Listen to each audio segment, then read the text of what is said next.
Social media ஃபுல்லாவே பயங்கர வைரலா போய்க்கிட்டு இருக்கக்கூடிய ஒரு விஷயம் அப்படின்னா, அது சங்கீதா விஜய் அவர்கள் டைவர்ஸ் கேஸ வாபஸ் வாங்கியிருக்கிறது தான். இந்த ஒரு நியூஸ் வெளியானத தொடர்ந்து விஜய் ரசிகர்கள் எல்லாருமே கொண்டாட்டத்துல இருக்காங்க அப்படின்னு தான் சொல்லணும். என்ன நடந்திருக்கு அப்படிங்கிறத தெளிவா பார்க்கலாம். சமீபத்துல கடந்த வருஷம் விஜய் அவர்களுடைய மனைவியான சங்கீதா விஜய் செங்கல்பட்டுல இருக்கக்கூடிய குடும்ப நல நீதிமன்றத்துல கேஸ் ஒண்ணு பதிவு பண்ணியிருந்தாங்க. அதுல அவங்க என்ன குறிப்பிட்டிருந்தாங்கன்னா, நடிகர் விஜய் அவர்கள் இன்னொரு நடிகையோட அஃபேர்ல இருக்காரு அப்படின்னும், இதை நான் கண்டுபிடிச்சு ஏற்கனவே அவரை வார்ன் பண்ணியும் மறுபடியும் அதை கண்டினியூ பண்றாரு. அதனால எனக்கு அவர்கிட்ட இருந்து நிரந்தரமான ஒரு விவாகரத்து வேணும். மேலும் நீலாங்கரை வீட்ல நான் வசிக்கிறதற்கு இடம் வேணும். என்னோட ஃபினான்ஷியல் நீட அவர் பார்த்துக்கணும் அப்படிங்கிற மாதிரி கேஸ் போட்டிருந்தாங்க. அண்ட் இது ஏற்கனவே 2 முறை ஹியரிங்க்கு வந்தும் இவங்க 2 பேத்தாலையுமே ஆஜராக முடியல. ஏன்னா தளபதி விஜய் அவர்கள் நடிகராக இருந்து அதுக்கப்புறம் தமிழகத்தின் முதலமைச்சராக மாறியிருக்காரு. அந்த ஒரு காரணத்தினால இந்த ஒரு கேஸ் அப்படிங்கிறது தள்ளி போயிட்டே இருந்துச்சு. அதற்கான ஒரு தீர்ப்பு இன்னைக்கு கிடைச்சிருக்கு அப்படின்னு தான் சொல்லணும். இன்னைக்கு கேஸ்ல வந்து ஹியரிங்ல 2 பேருமே வீடியோ கால்ல கலந்துக்கிட்டாங்க. அதுல 2 தரப்புல இருந்துமே ஏகப்பட்ட விஷயங்கள் கேட்கப்பட்டிருக்கு. அண்ட் ஒரு கட்டத்துக்கு மேல சங்கீதா விஜய் அவர்கள் இந்த ஒரு கேஸை நான் வித்ட்ரா பண்ணிக்கிறேன் அப்படிங்கிற மாதிரி சொல்லியிருந்திருக்காங்க. அண்ட் இதுக்கப்புறம் ஜட்ஜ் வந்து அவங்க கிட்ட நிறைய கேள்விகள் கேட்டிருக்காங்க. குறிப்பா இதுல உங்களுக்கு சம்மதமா, அரகுர மனசோட நீங்க இந்த முடிவு எடுக்கல, எல்லாத்தையும் யோசிச்சு தானே இந்த முடிவை எடுத்திருக்கீங்க அப்படின்னு அவங்கள்ட்ட தீர விசாரிச்சு அதுக்கப்புறம் தான் அந்த ஒரு மனுவை வந்து கேன்சல் பண்ணியிருக்காங்க. தொடர்ந்து அவங்கள மட்டும் இல்லாம விஜய் சார்ட்டையுமே கேட்டிருக்காங்க.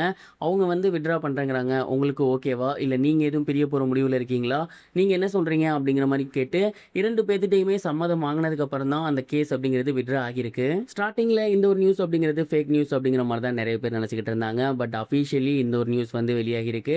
சங்கீதா விஜய் அவர்கள் அவங்க தொடுத்திருந்த வழக்கை வாபஸ் வாங்கியிருக்காங்க. அண்ட் இதன் காரணமா தளபதி விஜய் அவர்களோட ரசிகர்கள் மற்றும் தொண்டர்கள் எல்லாருமே இப்போ மிக பெரும் உற்சாகத்தில் இருக்காங்க அப்படின்னு தான் சொல்லணும். என்னதான் அவங்க கேஸை வித்ட்ரா பண்ணியிருந்தாலுமே நான் மீண்டும் விஜய் அவர்களோட சேர்ந்து வாழ விரும்புகிறேன் அப்படிங்கிற மாதிரியான ஒரு ஸ்டேட்மெண்ட்டை எங்கேயுமே அவங்க சொல்லலை. மேலும் அவங்க வீட்டில் தான் போய் இருக்க போகிறேன் அப்படிங்கிற மாதிரியான எந்த ஒரு ஸ்டேட்மெண்ட்டையுமே அவங்க சொல்லலை. இப்போதைக்கு அவங்க அந்த ஒரு கேஸை வித்ட்ரா மட்டும் தான் பண்ணியிருக்காங்க. மறுபடியும் சேர்ந்து வாழ போகிறாங்களா அப்படிங்கிறத பொறுத்திருந்து தான் பார்க்கணும். சமீபத்தில் தளபதி விஜய் அவர்களோட பையனான ஜேசன் சஞ்சய் அவர்கள் ஒரு இன்டர்வியூ கொடுத்திருந்தாரு. அதில் அப்பாட்டையும் பேசினேன், அம்மாட்டையும் பேசினேன், எல்லாமே நார்மலாக இருக்குது, எல்லாருமே என்ன விஷ் பண்ணாங்க அப்படின்னு ரொம்பவே கேஷுவலாக பேசியிருந்தாரு. இதை பார்த்துட்டு நிறைய பேர் அவங்களுக்குள்ள பிரச்சனை சார்ட் அவுட் ஆயிடுச்சு போல, அதனால தான் ஜேசன் சஞ்சய் ரொம்பவே கூலாக பேசுகிறாரு அப்படிங்கிற மாதிரி சொல்லியிருந்தாங்க. அண்ட் அது வந்து ஃபேக் அப்படிங்கிற மாதிரி கூட நிறைய பேர் சொல்லியிருந்தாங்க. பட் இப்போ நடந்திருக்கக்கூடிய விஷயங்களை பார்க்கும்போது ஏற்கனவே இது குறித்து அவங்களோட வீட்டில் சமாதான பேச்சுவார்த்தை நடந்திருக்கு. எல்லாமே ப்ராப்பராக முடிஞ்சதுக்கு அப்புறம் தான் ஜேசன் சஞ்சய் அவர்கள் இன்டர்வியூமே கொடுத்திருக்காரு அப்படிங்கிறது தெரிய வருது. இது எப்படியோ தளபதி விஜய் அவர்களோட அரசியல் வரலாற்றில் ஒரு மிக பெரும் கரும்புள்ளியா இந்த ஒரு விஷயம் இருந்துச்சு. அது இப்போ நீக்கப்பட்டிருக்கு. அண்ட் இதனால தான் தாவேகா தொண்டர்கள் எல்லாமே இப்போ மிக பெரும் அளவில் உற்சாகமாக இருக்காங்க. இந்த ஒரு விஷயத்தை பற்றி நீங்கள் என்ன நினைக்கிறீங்க, உங்களோட தாட் என்ன அப்படிங்கிறத மறக்காம கமெண்ட் பாக்ஸில் ஷேர் பண்ணுங்க. இது வரைக்கும் கனெக்டிங் டிவிக்கு சப்ஸ்கிரைப் பண்ணனா மறக்காமல் சப்ஸ்கிரைப் பண்ணிக்கங்க. உடனடி அப்டேட்ஸ் பெறுவதற்கு நோட்டிஃபிகேஷன் பெல்லையும் கிளிக் பண்ணிக்கங்க.